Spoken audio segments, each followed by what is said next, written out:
Hey, hello. Balik lagi di channel Spoiler Moon dan kita akan lanjutkan lagi kisah hidup Tuan Muda Yun. Yun Xiao menang banyak setelah mengalahkan Liang Yuyi.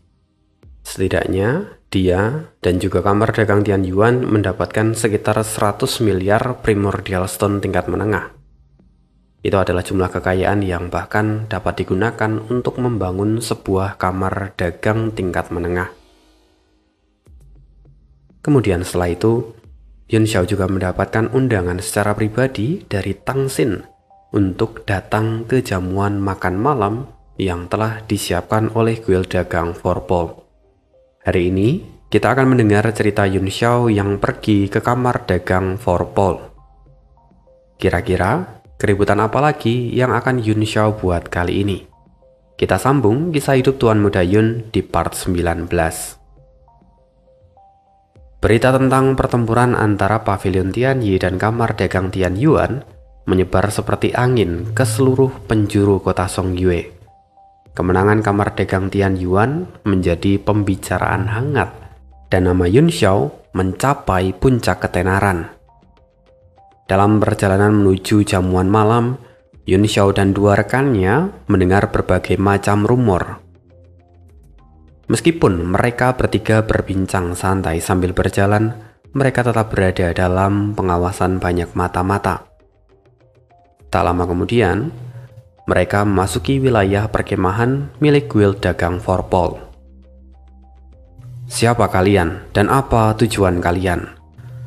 seru pemimpin penjaga yang ada di sana. "Tolong sampaikan kepada Tuan Tang Xin bahwa Li Yun Xiao telah tiba," kata Yun Xiao dengan tenang. "Apa? Anda adalah Tuan Muda Yun? Mohon tunggu sebentar, saya akan segera melapor kepada Tuan Muda kedua," kata pemimpin penjaga dengan panik. Sementara penjaga yang lain buru-buru membuka penghalang dan kemudian mempersilahkan Yun Xiao untuk masuk. Setelah Yun Xiao dan dua rekannya masuk melewati penghalang, mereka tiba-tiba menghilang dari pandangan semua orang. Para penjaga yang mengizinkan mereka masuk terdiam kebingungan. Mereka takut disalahkan. Para penjaga lalu menyimpan kejadian ini sebagai rahasia dan tidak jadi memberikan laporan kepada Tang Xin. Sementara itu Yun Xiao dan dua orang lainnya kini muncul di koridor panjang di dalam perkemahan kuil dagang Forpol. Yun Xiao bergumam sembari mengamati sekeliling. Kuil dagang Forpol ini memang cukup aneh. Tidak hanya terdapat penghalang di bagian luar, tetapi juga terdapat lapisan pembatas hampir di setiap sudut di dalam area ini. Kalau ada seseorang yang ceroboh, mereka pasti akan terjebak di dalam masalah besar. Shao Huang Haolian pun mengangguk setuju. Benar, tampaknya persaingan internal mereka pun sangat sengit. Tang Jie sendiri berada di sisi barat dan juga dilindungi oleh penghalang pembatas yang tak biasa. Haolian menunjuk ke arah kejauhan, di mana di sana terlihat ada cahaya samar, dan di baliknya terlihat sejumlah pavilion. Tampak jelas ada pembatas di area itu. "Baiklah, aku akan masuk sendiri. Kalian berdua masuklah ke dalam monumen dewa. Kalau terjadi sesuatu, aku akan segera memanggil kalian," kata Yun Xiao memerintahkan. Lalu segera Mo Xiao Chuan serta Shao Huang Haolian masuk ke dalam monumen dewa. Melalui transmisi suara, Yun Xiao menginstruksikan, "Haolian, di dalam sana ada seseorang yang pernah kau segel sebelumnya. Buka segel yang kau berikan sekarang." Setelah itu, sosoknya melesat menuju arah barat. Siapa yang pernah saya segel?" Shao Huang Haolian terlihat bingung. Ini adalah pertama kalinya ia memasuki monumen dewa. Lalu setelah itu, sosok Duan Yue muncul di depan Shao Huang Haolian. Ekspresinya langsung berubah dan terkejut. "Orang ini?" Mo Xiao Chuan bertanya dengan heran. "Tuan Muda Yun, apakah yang Anda maksud adalah orang ini?" "Haolian, Kenapa kau sampai menyegel orang ini? Holian menggaruk kepalanya dengan canggung. Dia berkata, itu hanya masalah kecil. Dulu aku sedang mencoba mendekati seorang gadis. Biasanya para gadis langsung menerimaku dengan senang hati. Tetapi pemuda ini malah mengacaukan rencanaku hanya karena dia cemburu. Dia tidak bisa mendapatkan gadis itu, jadi dia ingin menghancurkan kesempatanku. Aku melihat karakternya sebenarnya tidak terlalu buruk, jadi aku memutuskan untuk menyegelnya untuk sementara waktu. Mo Xiaochuan menggelengkan kepala pelan.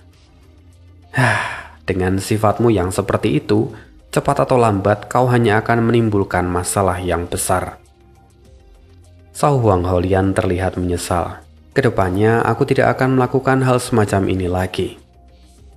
Setelah itu, Cao Huang Holian lalu melepaskan segel pada Duan Yue. Sementara itu, saat ini, dalam perkemahan kuil dagang Forpol, ternyata tempat itu jauh lebih besar kalau dibandingkan dengan milik kamar dagang Tian Yuan. Tata letaknya juga sangat rapi. Bangunannya indah dan setiap sudut tampak dikelola dengan sangat serius. Yun Xiao dengan hati-hati melintasi sejumlah koridor dan halaman yang ada di tempat itu. Hingga akhirnya, dia tiba di sebuah halaman di sisi barat. Halaman itu tampak kumuh, ditumbuhi rerumputan liar dan gerbangnya pun tak terkunci. Ini sepertinya adalah susunan spasial yang terpisah. Ini akan sedikit merepotkan, pikir Yun Xiao. Sinar merah menyala di matanya saat ia mulai mengamati seluruh tempat itu dengan seksama. Dia mencoba menemukan celah spasial di sekitar sana. Tapi tak ada kebocoran sedikit pun. Yun Xiao tahu bahwa orang yang membuat susunan ini pasti sangat terampil. Yun Xiao tetap mencari cara untuk masuk, namun tidak ada celah sedikit pun. Lalu, saat dia sedang berpikir, ia merasakan ada beberapa orang yang sedang mendekat. Tubuhnya segera menghilang dan dia bersembunyi dengan sempurna. Beberapa saat kemudian, di sana terlihat 3 orang laki-laki berjubah abu-abu. Pemimpin dari mereka bertiga mengeluarkan sebuah token, menggambar sebuah pola dengan jarinya, lalu melemparkan token itu ke arah halaman kecil yang ada di sana. Begitu token itu memasuki halaman yang semula tampak kosong segera dipenuhi oleh kilauan cahaya. Kabut tebal menyelimuti halaman, sementara token yang tadi dilempar kini melayang perlahan di tengah-tengah kabut. Ruangan di sekitar mulai berputar, membuka lorong spasial yang dipenuhi dengan cahaya putih dan energi spiritual yang melimpah. Pemimpin kelompok itu kembali menggambar beberapa pola dan token yang dilempar segera kembali ke tangannya. Setelah itu, ketiga orang itu melangkah masuk ke dalam lorong. Sebelum lorong itu benar-benar tertutup, Yun Xiao perlahan keluar dari persembunyiannya dan mengikuti ketiga orang itu. Ruangan di dalam lorong itu tidak terlalu luas, namun pemandangan yang Yun Xiao lihat membuat dia terkejut. Di tengah ruangan sempit itu, berdiri sebuah pavilion 5 lantai yang megah. Bangunan itu hampir memenuhi seluruh ruangan yang ada. Ada banyak ukiran-ukiran yang menghiasi bangunan itu, dan aura iblis terpancar dengan sangat padat. Yun Xiao tahu ini adalah bangunan peninggalan dari ras iblis. Jadi, mari sebut saja bangunan ini sebagai Istana Iblis. Yun Xiao perlahan mengikuti ketiga orang itu dan menyelinap masuk ke dalam Istana Iblis. Uniknya, tempat ini tidak memiliki banyak penjaga. Jadi Yun Xiao dapat mengikuti ketiga orang itu dengan mudah. Ketiga orang itu naik ke lantai 2 dan memasuki sebuah aula besar. Yun Xiao merasakan getaran di dalam hatinya saat dia mendeteksi aura iblis yang kuat terpancar dari dalam aula itu. Ia tidak berani gegabah. Dengan tangan kanannya, ia membentuk segel, lalu segera menggunakan teknik penyembunyian tingkat tinggi untuk menyembunyikan kehadirannya. Ketika ketiganya melangkah masuk ke dalam aula, ruangan itu tampak kosong. hanya ada satu formasi berwarna hijau yang perlahan berputar di tengah ruangan. Melihat hal itu, ketiga orang yang ada di sana langsung berdiri diam, tidak berani mendekat. Sementara Yun Xiao, matanya tampak menyipit.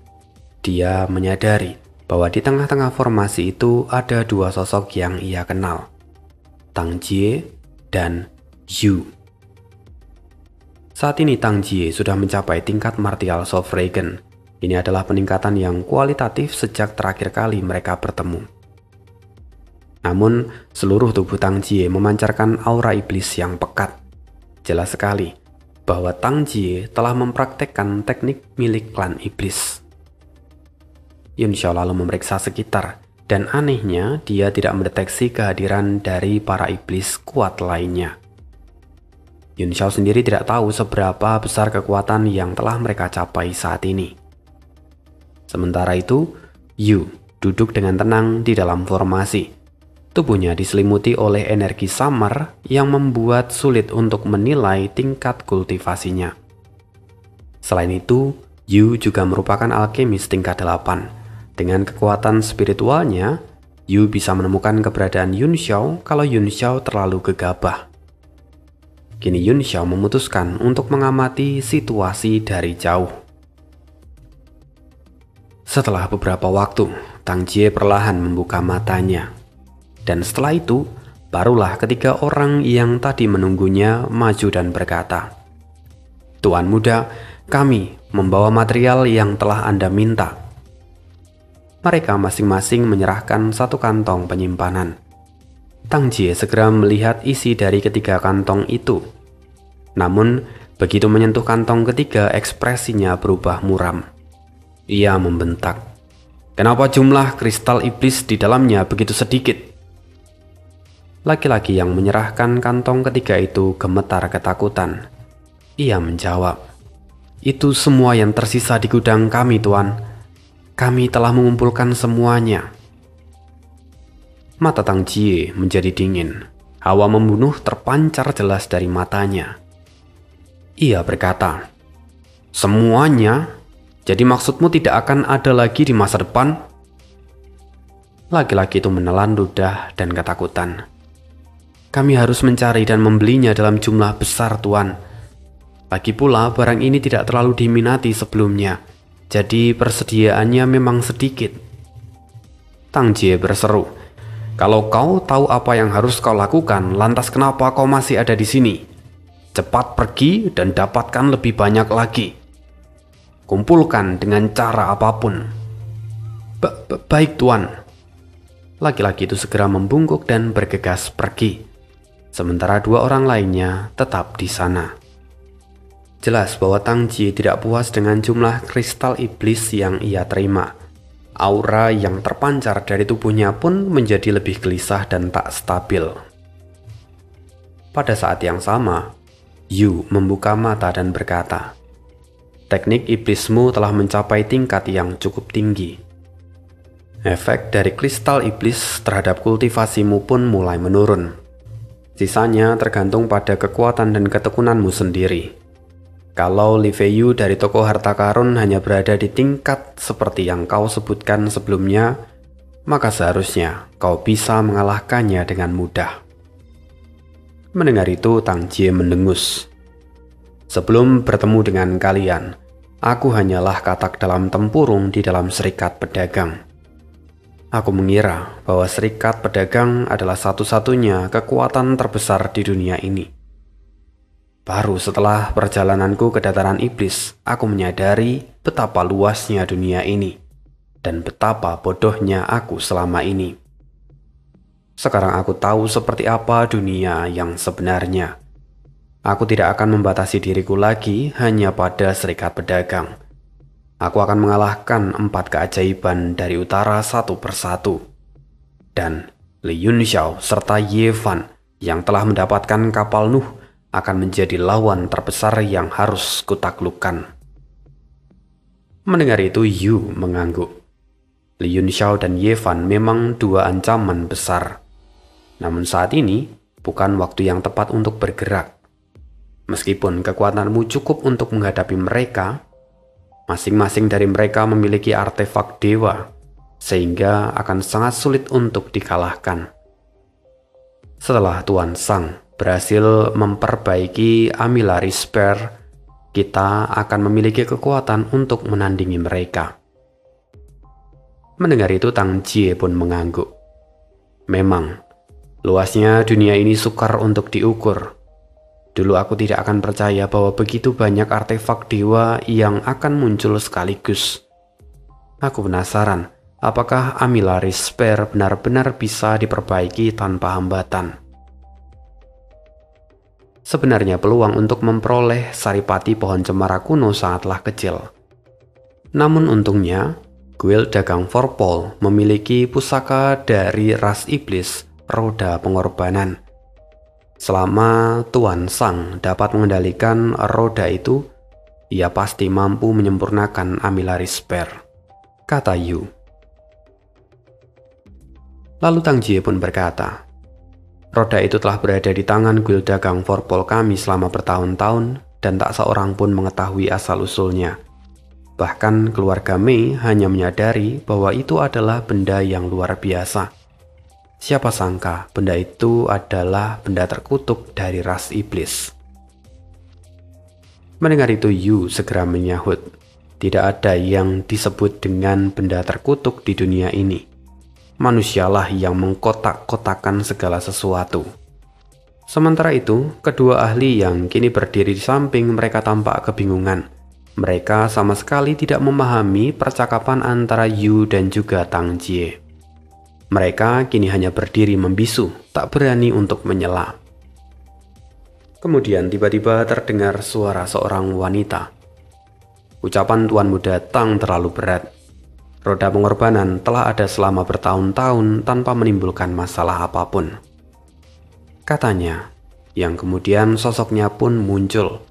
Dia adalah Li, salah satu iblis kuno. Ia tampak misterius dan tidak lagi selemah seperti saat berada di dataran iblis. Jelas bahwa kekuatannya sudah banyak pulih. Yu dengan nada terkejut bertanya, bagaimana bisa kau keluar? Tunggu, jangan katakan padaku. Li melambaikan tangannya dan tersenyum. Masih belum selesai. Sebentar lagi. Kemudian Li melemparkan sebuah kantong penyimpanan kepada Tang Jie. Itu adalah sari pohon cemara kuno. Tuan Sang sudah tidak memerlukannya lagi. Kau bisa menggunakannya untuk menekan ki iblis di dalam tubuhmu. Gunakan itu kalau tubuhmu tidak mampu menahan efek negatif dari kristal iblis. Yu mengerutkan kening. Dia tampak tidak puas. Kau keluar di saat yang begitu genting hanya untuk mengatakan ini? Li lagi-lagi tersenyum dan berkata, tidak, masih ada satu hal lagi. Aku keluar karena ada seekor tikus yang harus diurus. Aku bisa merasakan setiap pergerakannya. Tikus ini sangat mahir dalam teknik penyembunyian. Wajar kalau kalian tidak menyadarinya. Apa? Ada yang berani menyelinap? Semua orang terkejut. Niat membunuh Tang Jie serta Yu menyebar seketika. Sementara kedua ahli yang ada di sisi mereka mulai berkeringat dingin. Karena kemungkinan penyusup ini datang bersama dengan mereka. Li lalu melambaikan tangannya dan tertawa. Kalian tidak perlu panik.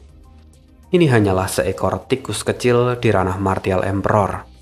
Meskipun teknik penyembunyiannya sangat tinggi, tapi sayang sekali dasar kultivasinya masih berantakan.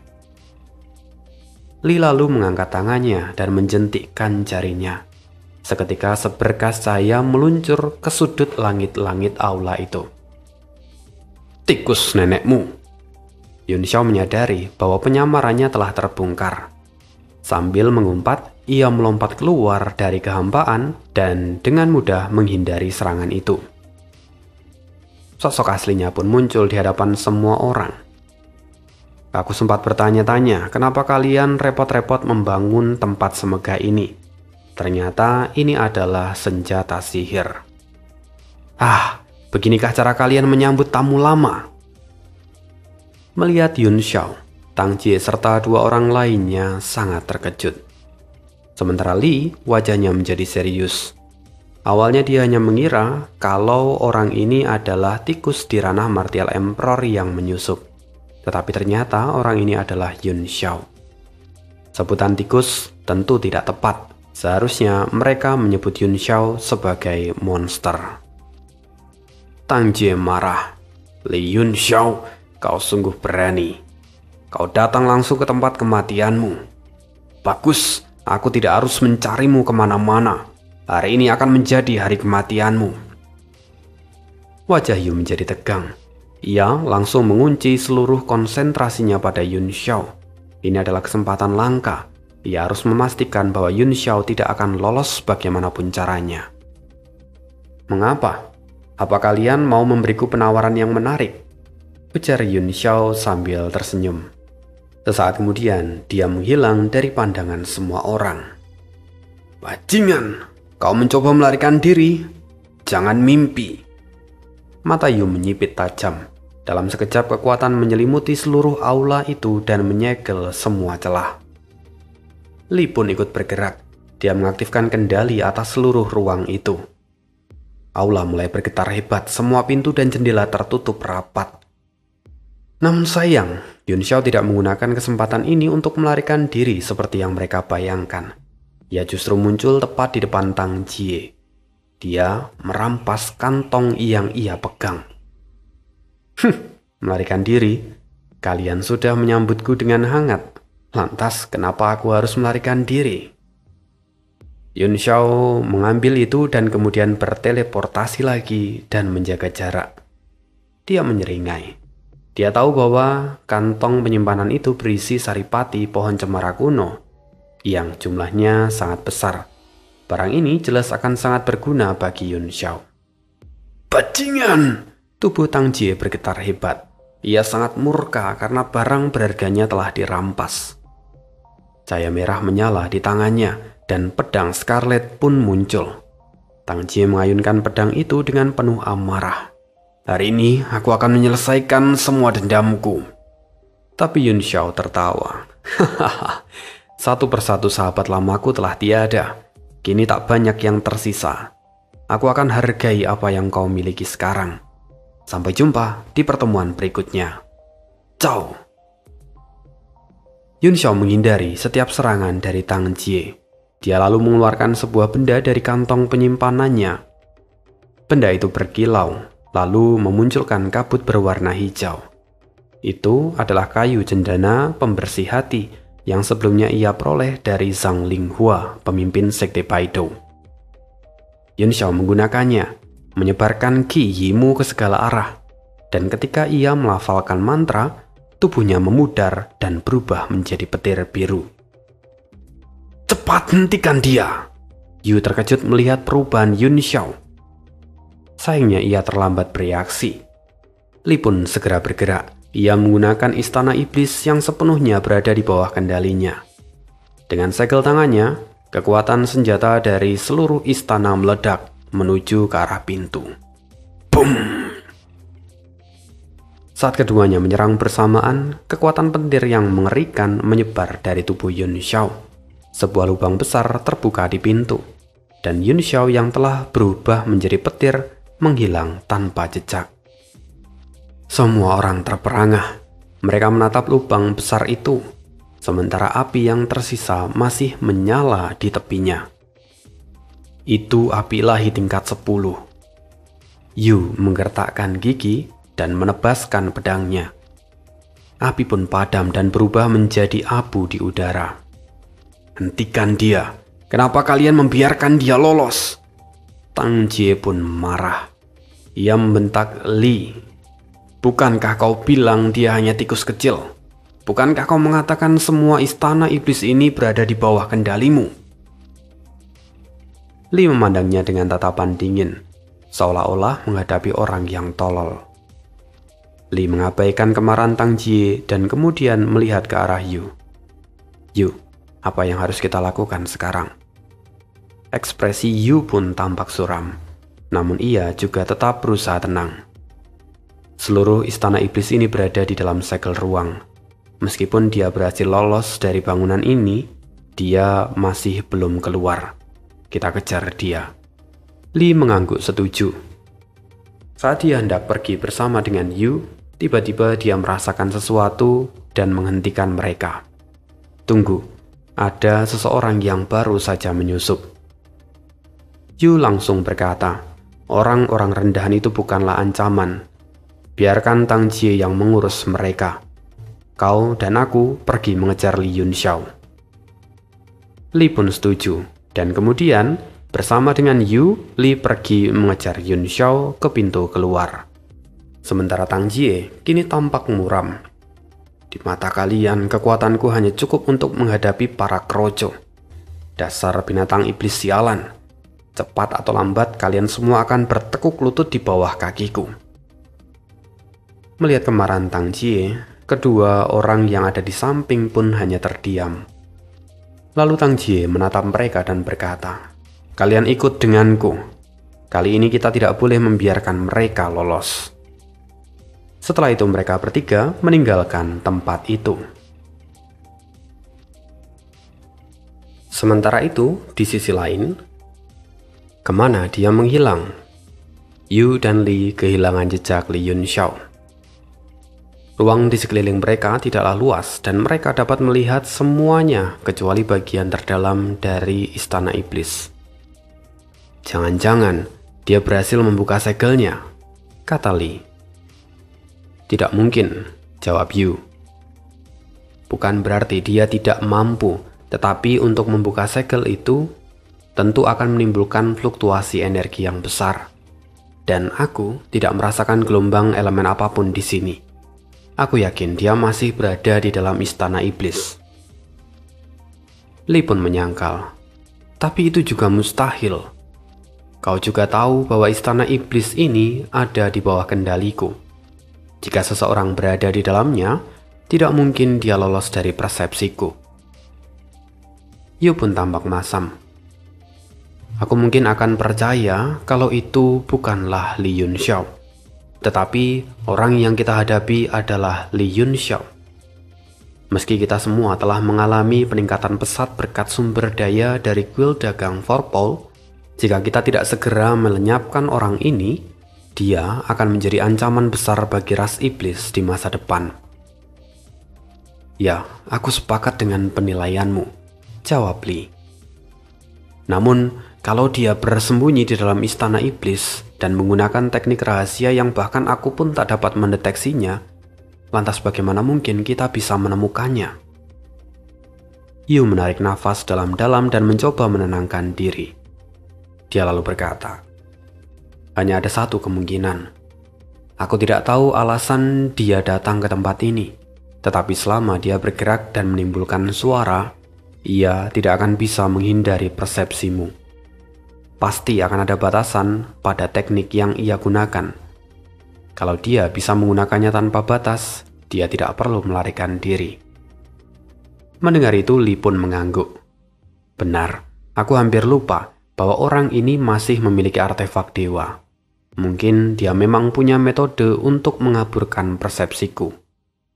Tapi, selama dia bergerak sedikit saja, aku pasti bisa menemukannya. Setelah itu, Li dan Yu duduk bersila di sana, menjaga pintu masuk untuk menunggu Yunxiao. Sementara itu, setelah berubah menjadi petir, Yunxiao tidak berniat kabur. Sebaliknya, ia justru menyelidiki lebih dalam mengenai apa yang ada di sana. Tapi setelah mengetahui rahasia tentang istana iblis, Yunxiao tidak lagi berani bertindak sembarangan. Sebagai langkah pengamanan, ia mengenakan baju besi langit iblis. Mengingat bahwa istana iblis adalah senjata tingkat tinggi, keberadaannya dapat ditekan oleh benda sekelas itu.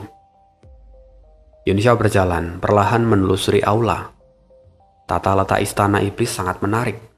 Di lantai keempat, berbagai bunga eksotis dan tumbuhan langka ditanam dengan rapi. Jalan berbatu ditata rapi, dan air mancur menambah kesan yang tenang. Tidak lama, di sana ia merasakan beberapa aura yang mulai bermunculan. Jangan-jangan ini tempat pengasingan Yi. Tetapi, mengapa aku tidak merasakan ki iblis apapun? Yun Xiao perlahan menghilang ke dalam kehampaan dan menyusup dengan diam-diam. Namun sebelum ia bisa mendekat, seseorang muncul dari luar. Tang Jie. Kini Tang Jie berjalan ke halaman kecil itu. Dan di sana, perlahan terlihat ada sosok yang muncul. Tuan muda. Tang Jie lalu menjawab, "Tetua Hao, kamu telah bekerja keras. Aku ingin memintamu untuk menyelidiki sesuatu." Tetua Hao tampak ragu. Melihat hal itu, Tang Jie menjadi marah. "Bukankah kau diutus langsung oleh Tetua Agung untuk membantuku? Apa kau kini telah tunduk pada para iblis itu?" Tetua Hao menjadi kebingungan. Pada akhirnya, dia pun mempersilahkan Tang Jie untuk masuk. Yun Xiao merasa ada yang janggal di sini. Basis kultivasi Tetua Hao jelas berada di tingkat Martial Sovereign. Kalau ia ceroboh, sangat mungkin dia akan ketahuan. Terlebih, ia juga merasakan ada beberapa indera ilahi lemah yang ada di sekitar tempat itu. Setelah merenung sejenak, Yun Xiao mengirimkan transmisi ke dalam monumen dewa miliknya untuk menyiapkan rencana. Kemudian, sosok Shao Huang Haolian muncul dari tablet itu. Ia berubah menjadi seberkas cahaya dan meluncur ke arah halaman itu, seolah ia hendak menerobos masuk dengan paksa. "Siapa kau? Kau mencari mati?" Suara Tetua Hao terdengar nyaring. Beberapa saat kemudian, ruangan itu bergetar. "Hahaha, Pak Tua, kaulah yang akan mati." Shao Huang Haolian tertawa lepas. Ia mengayunkan tinjunya, dan kekuatan spasial yang terkonsentrasi menabrak langsung dengan serangan telapak tangan dari Tetua Hao. Boom! Kedua kekuatan itu saling menghantam, mengguncang seluruh bangunan Istana Iblis. Ekspresi Tetua Hao berubah. Jelas bahwa kekuatan lawan melebihi perkiraannya. Ia pun berubah menjadi hembusan angin kencang dan langsung melancarkan serangan.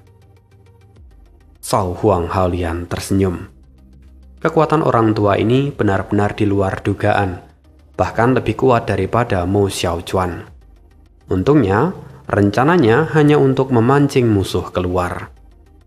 Setelah benturan itu, Shao Huang Haolian tidak berniat untuk bertarung lebih jauh dan dengan cepat ia mundur. "Kau pikir kau bisa lari? Kalian berempat tunggu di sini. Berjaga-jagalah, cegah siapapun agar tidak masuk." Usai mengatakan itu, tubuh Tetua Hao pun berubah menjadi seberkas cahaya dan mengejar Shao Huang Haolian. Yun Xiao memanfaatkan kekacauan ini, lalu kemudian menyelinap masuk ke dalam halaman itu. Sementara itu di sisi lain, Yu dan Li yang tengah berjaga di pintu masuk terkejut oleh guncangan ini. Tetapi mereka memutuskan untuk tidak pergi, karena mereka tahu bahwa itu bukanlah Yun Xiao. Saat ini, Yun Xiao kembali masuk ke dalam halaman. Sekilas tempat itu seperti hunian biasa. Namun dari salah satu ruangan kecil, terasa fluktuasi samar, membuatnya segera bergerak dengan hati-hati. Di dalam sana, terdapat formasi berwarna merah yang aneh, dan di bagian tengah terlihat seseorang yang tengah duduk berkultivasi. Ketika Yun Xiao melihat siapa orang itu, perutnya langsung mual. Dia adalah Yu Wenzun. Tidak lama setelah itu, Tang Jie pun masuk ke dalam ruangan itu, dan Yu Wenzun berkata dengan lembut, "Tuanmu datang. Kamu benar-benar datang." Suara itu langsung membuat bulu kuduk Yun Xiao merinding. Sebaliknya, Tang Jie tampak biasa-biasa saja. Tang Jie lalu berkata, "Apa aku perlu menjelaskannya lagi? Iblis-iblis itu hanya mempertahankanmu untuk mengekstrak kekuatan khusus dari tubuhmu. Terus terang, kau tidak lebih dari ternak bagi mereka. Kau disiapkan untuk dikorbankan." Wajah Yu Wenzun memerah seperti bunga persik ketika mendengar perhatian itu. Ia lalu menyandarkan tubuhnya dengan lembut ke bahu Tang Jie.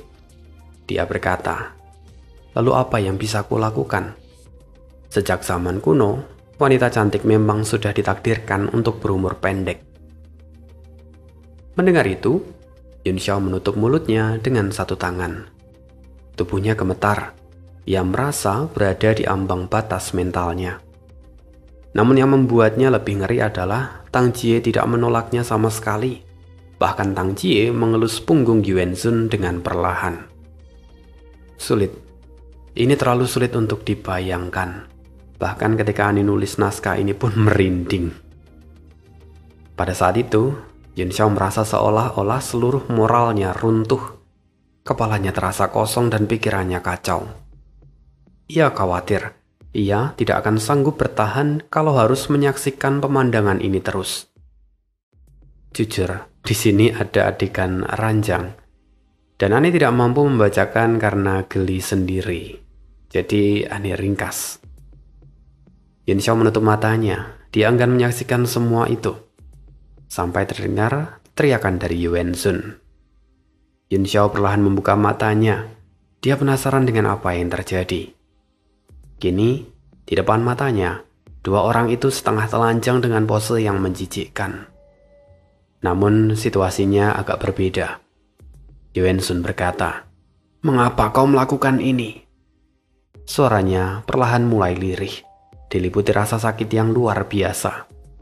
Wajahnya pucat pasi, matanya penuh dengan ketakutan dan kebingungan. "Kenapa?" "Yuan Shun, kau sungguh tak mengenali teknik ini. Ini adalah seni penciptaan Dual Yang." Orang itu bukanlah Tang Jie. Rupanya dia hanya menyamar.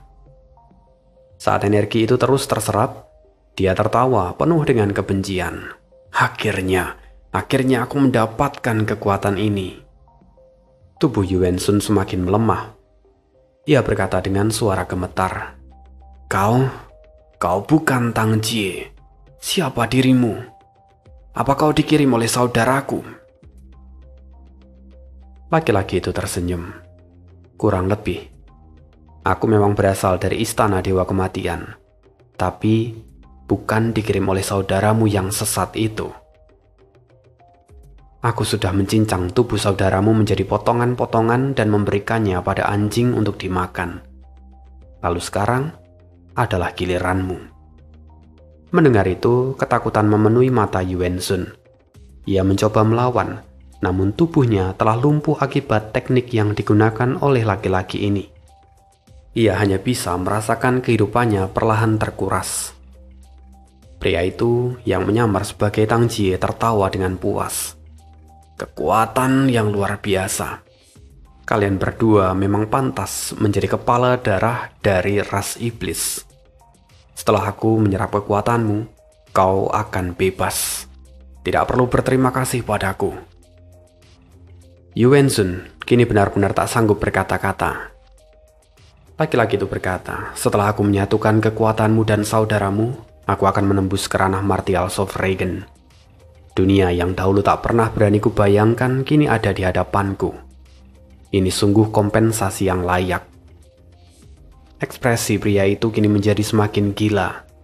"Dulu aku hanyalah bangsawan muda yang ingin mewarisi warisan keluargaku.